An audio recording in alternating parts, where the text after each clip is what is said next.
So, good day po no sa mga humingi po ng update dito sa ating isdaan at sa gawaan natin ng aquarium. So, ito na po yung update no. Meron na tayong tatlong 40 gallons at saka isang undersump na may double filter no. Sa gitna po yung pump. So, isang pump lang po gumagana dito sa sa tatlong aquarium na to no. So, balak pa nating magdagdag. So, maglalagay pa tayo ng aquarium doon sa taas at saka dito sa baba na ganito rin kalaki no, yung may divider no. Pero yung pump niya ay isa lang din. So, dalawang filter yung nasa under sump na yun, nasa gitna yung pump. So, ito yung ating mga breeder no. Ito na po yung dati no, yung isang row sa taas at saka isa pang row sa baba. So, yung mga isda sa fish pan ay yung mga hindi natin binebenta no. At ito po yung ating mga fry. Ito yung lagayan ko ng fry. Bali, 4 po yan. 2 yung nasa baba. At tingnan nyo, yung mga fry medyo malalaki na. So, ito po ay may pagka-cannibal sila. No? Kinakain nila yung mga mas maliliit sa kanila. So, kaya umuunti. So, ito po, meron pang 2 pa po dito. So, yun nandun po at saka nandito ay bagong pisa. So, ito po yung dating aquarium. So, na-discuss ko na po ito dati na isang pump lang din po na gumagana dito. So, nagdi-distribute lang po nila diretso po dito sa filter. No? May filter po yan na tapo bago baba doon sa ilalim.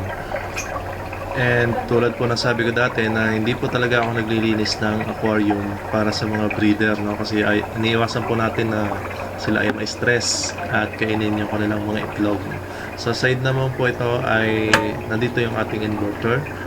Ito po ay 1 kilowatt. So 1,000 watts po ito no. So enough na po yan para mag-supply dun sa ating isdaan. So nandito po ang ating mga controls. So ipapaliwanag ko po sa inyo kung ano yung mga bagay na nandito sa susunod kong video. So ito ay isang timer at yung low voltage disconnect at kung paano yan gumagana. So nandito yung ating battery and charge controller. So ito po ang ating battery. So ito po ay 13 amp hour lang. So maliit po yan no. And as you can see, walang araw po. And the voltage is 13 volts. So yung gamit natin ay PWM. Wala pa tayong pabili ng MPPT. So ito yung breaker box na galing sa solar at papunta sa battery at papunta sa inverter no.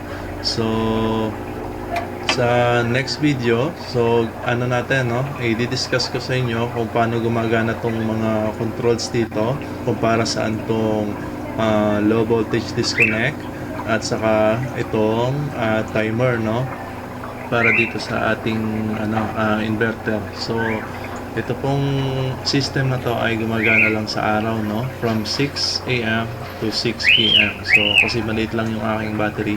So hindi ko siya pwedeng dire-diretso no. Lalo na pag nagawa na tayo ng isa pang aquarium dito at saka dun sa ilalim no. So lalagyan natin ng mas malaking pump yung ating system. So mas malaking consume ng kuryente yun. And pasensya na kayo sa aking ibon dahil napakaingay ngayon. So ito yung ating mga additional na battery no, yung ikakabit natin.